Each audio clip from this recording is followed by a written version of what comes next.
Bonjour à tous, je suis Christophe, bienvenue dans la troisième journée de notre voyage au cœur de la CNV. Aujourd'hui, je me propose de vous parler de la vision du monde que propose la communication non violente. Et avant de vous parler de ça, je tiens vraiment à dire que il n'y a pas une vision du monde qui est meilleure que l'autre, il n'y en a pas une qui est bien ou mal. Il y a juste qu'à chaque instant, j'ai le choix de croire et d'agir à la manière qui me plaît.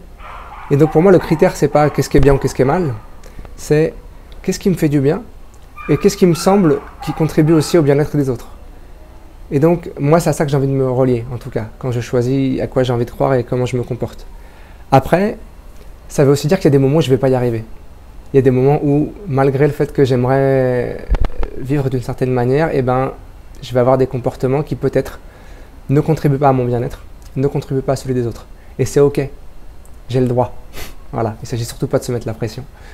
On peut se détendre avec ça. Voilà, donc pour commencer, je vais vous parler donc du système globalement dans lequel chacun de nous, je pense, a été éduqué, qui est un système dans lequel la croyance de base, c'est que l'homme est soit bon, soit mauvais. Et que selon que l'homme est bon ou mauvais, eh ben, les bons vont éduquer le mauvais pour que le mauvais devienne bon. Et pour ça, on va notamment utiliser la punition et la récompense. C'est-à-dire que si la personne ne fait pas ce que je veux qu'elle fasse pour être bonne, je vais la punir. Si elle fait ce que je veux qu'elle fasse, alors je vais lui donner une récompense. En faisant ça, je vais créer un système d'évaluation externe à la personne. Et la personne, elle va donc pas avoir de référence intérieure du tout. Et puis, pour que ça puisse fonctionner, je vais mettre en place un langage de domination, dans lequel ce qui va passer fortement, c'est l'obligation. On va jouer sur la peur, sur la culpabilité. Et ce que ça crée, c'est que ça crée un système de compétition aussi, dans lequel les êtres humains se sentent plus séparés que unis. Voilà, ça c'est le système dans lequel la majorité d'entre nous vivons, dans lequel nous avons grandi. C'est le système judiciaire qu'on connaît, etc. Et puis on peut voir les choses d'une autre manière aussi. C'est de voir le fait que l'être humain, fondamentalement, il a une grande joie à contribuer à son bien-être et au bien-être des autres, quand il est libre de le faire. Et qu'à partir de ça, pour pouvoir réaliser ça, eh ben, on va apprendre à exprimer ce que chacun de nous vit à l'intérieur, en termes de sentiments et de besoins, écouter aussi ce qui se passe chez l'autre. Et puis ça va créer de la coopération, ça va créer du plaisir à être en lien. Voilà, ça c'est la base des deux systèmes. Alors, dans tout ça, il y a encore des détails en plus, c'est que dans le système où on est en compétition, il y a une forte tendance à chercher qui a tort, qui a raison, ce qui est faux, ce qui est vrai.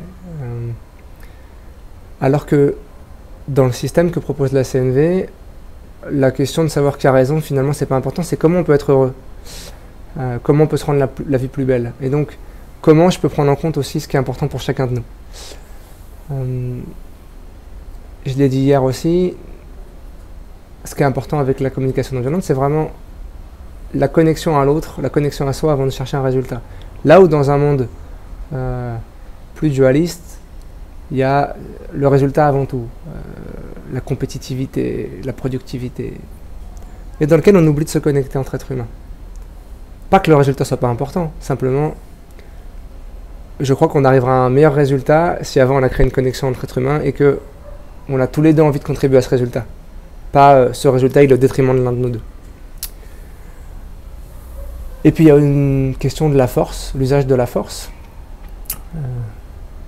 Dans le monde dans lequel moi j'ai grandi, la force elle est souvent utilisée par le plus fort pour justifier que voilà, il n'est pas d'accord avec quelqu'un, donc c'est lui qui a raison et il tape avec les mots ou avec les poings. Et donc cette force elle est utilisée pour punir très souvent. Là où dans la communication non violente on va utiliser la force pour protéger la vie. C'est-à-dire que par exemple si mon enfant traverse la rue et qu'il y a une voiture qui passe, je vais utiliser ma force pour le protéger, je vais lui faire mal c'est certain parce que je vais lui arracher le bras. Mais je vais pas lui dire dans la foulée t'es qu'un idiot, non, je vais juste lui dire que j'ai eu peur. Et je vais me mettre en lien avec sa douleur parce qu'il a peut-être très mal au bras. Et donc à ce moment-là, mon intention, c'est vraiment de le protéger. C'est pas de lui faire comprendre qu'il est mauvais ou qu'il a mal agi ou que voilà. Et ça, c'est vraiment important parce que ça change complètement la manière dont on va utiliser la force. Et puis, comme je vous l'ai dit, il y a vraiment cette question de qu'est-ce qui me motive à agir? Est-ce que je suis motivé par ce que pensent les autres de moi ou les conséquences que mon action va avoir sur ce que les autres pensent de moi et sur eux, et donc j'agis par peur de ne pas être aimé ou d'être puni ou par envie d'avoir une récompense?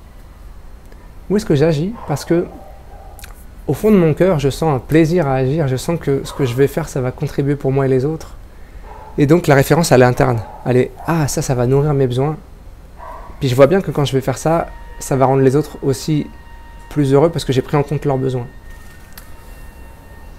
Un autre aspect, c'est toute la notion d'erreur dans notre société. Moi, je ne sais pas pour vous, mais à l'école, je me rappelle de la dictée, et la seule chose qui était entourée, c'était les erreurs. Et donc, il y avait vraiment cette chasse à l'erreur, quoi. Il ne faut pas se tromper, il faut être parfait. Ce qui crée beaucoup de blocages dans la vie derrière pour beaucoup de gens.